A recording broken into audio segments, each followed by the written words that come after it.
The sweet scent of freshly baked bread drifted through the evening air, wrapping around the village like an invisible mist. It was that magical time when the rich aromas from Mama Nature's market drew people in like moths to a flame. "Mama, please, can't I just have one small piece of bread?" Little Chomo begged, pulling at her mother's wrapper. "Shh," her mother whispered sharply, tightening her grip on Choma's hand. "You know Mama Nature doesn't sell to children."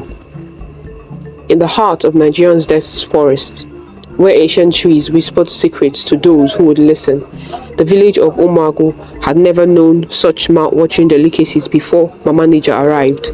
Her soup sparked sensations that lingered on tongues for days. Her fried pepper soup made grown men weep with joy, and her jollof rice called to people in their dreams. Anyone who tasted her food couldn't help but come back for more. "Ah, Sister Adana," one market woman called out, "have you tasted Mama Nature's new pepper soup? I couldn't sleep last night thinking about it." Yes, Adana replied, fanning herself. "My husband ate it yesterday and said nothing I cook comes close to her food." I was about getting angry when on a second thought, I accepted the truth. But Mama Nature was strange. She always wore a long black cloth that covered her whole body and face. She chose to sell her food in the darkest corner of the busy market. What was even stranger was that she never sold food to children. Whenever children came near her shop, she would wave her hands and chase them away. "Mama Nature," a brave young boy called out one day, holding up his money. "Please, I saved up." "No children," she hissed, her hidden face turning sharply toward him. "Go, now!" The boy ran away, tears streaming down his face. A group of village men watched the scene while sorting their vegetables nearby. "Did you see that?" one whispered. "So harsh with children, yet adults can't resist her food." People in the village would talk quietly about Mama Nature. Some said she learned to cook from a medicine man in the forest. Others said she made promises to evil spirits to get her cooking powers. But nobody knew the real truth about this strange woman and her wonderful food. Young Olisa sat nearby, pretending to play with stones while listening carefully. Unlike other children who had given up trying to buy from Mama Nature, he watched her every day until his mother noticed his obsession with the mysterious food seller. "Olisa, why do you keep staring at that woman's store?" his mother asked one evening as they walked home. "Mama, don't you think it's strange? Everyone loves her food so much, but she hates children. And have you noticed how Uncle Obi looks lately?" "What do you mean?" his mother asked.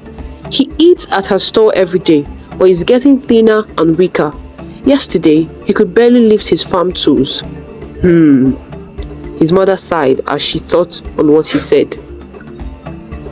Why doesn't she want to sell to children? Olisa asked himself one day, watching sad children walk away with their money still in their hands.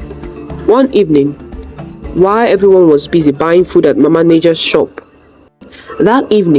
Olisa made up his mind to discover Mama Nature's secrets. He hid behind the yam seller's baskets, watching as she packed up her store. Come tomorrow, she called to the last desperate customers. "No more food today." "Please, Mama Nature," a man begged, "just one more plate of bitter leaf soup." "I said no," she snapped, her voice changing to something deeper, inhuman. The man stumbled backward, disappointed. "Where is she going?" Olisa whispered.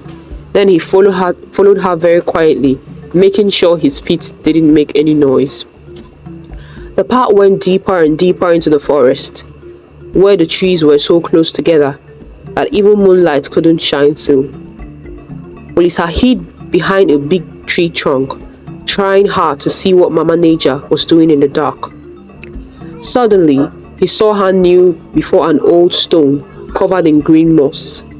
She started saying strange words in a deep, scary voice. "Great spirits of the forest," she growled, her voice now deep and terrifying. "I bring you more life force, stolen from those foolish enough to eat my cursed food." She pulled out a bottle filled with glowing green liquid. "With each bite they take, their strength becomes mine," she laughed, a horrible sound that made the trees shake. "Soon, I will be powerful enough to take all the children." As she spoke, Olisa watched with fear as a bright green light came from the stone. showing Mama Nija's face clearly for the first time. What Olisa saw made him shake with fear. Mama Nija's face changed. Her eyes became empty and dark, and her teeth grew into sharp points like a wild animal. The kind food seller he thought he knew wasn't human at all. Mama Nija kept saying her strange words and poured thick dark liquid on the old stone.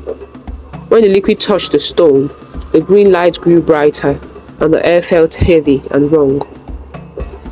Trying hard to hear what she was saying, Olisa learned something terrible. Mama Nija had made a deal with evil forest spirits. Filled with fear, but knowing he had to help, Olisa knew he must stop Mama Nija to save his village. He quietly crept away and ran back to tell the village elders what he had seen. When Olisa got to the elders' meeting house, they didn't believe his story at first. How could they trust us with strange tale from such a young boy? You want us to believe the scary stories? One elder asked, shaking his head. Mama Nija helps our village by selling good food. Why would she want to hurt us? But Olisa stood strong. I saw it with my own eyes, he said. Mama Nija is not who we think she is. She made promises to bad spirits, and our food is making our people sick. The elders talked among themselves, not sure what to think, but as days went by, they saw that people who ate Mama Nija's food were getting tired and sick. They started to believe Olisa's story. The elders gathered the bravest people in the village and went into the forest with Olisa leading the way. Together, they said special prayers to fight evil and went to the stone where Mama Nija got her power. Their prayers worked. The green light went away. Mama Nija's power over the village was broken. The next morning, her shop was gone. The villagers looked everywhere, but Mama Nija had disappeared without leaving any sign she was ever there. From that day on, the village people listened to Olisa's warnings. The story of the strange food seller and the brave boy who found out her secret became an important lesson passed down to children over many years. As time went by, Olisa grew up to be a respected man in the village. When children gathered around the fire to hear the story of Mama Nija, they would look at Olisa with wonder, amazed by how brave he had been to save everyone from her magic bread. Though Mama Nija was never seen again, the village people stayed careful about accepting food from strangers. They didn't want to fall under another evil spell like Mama Nija's. It taught people about the dangers of being too greedy and trusting things that seem too good to be true. After this, the village grew strong and happy, and people worked hard to keep their children safe from such dangers.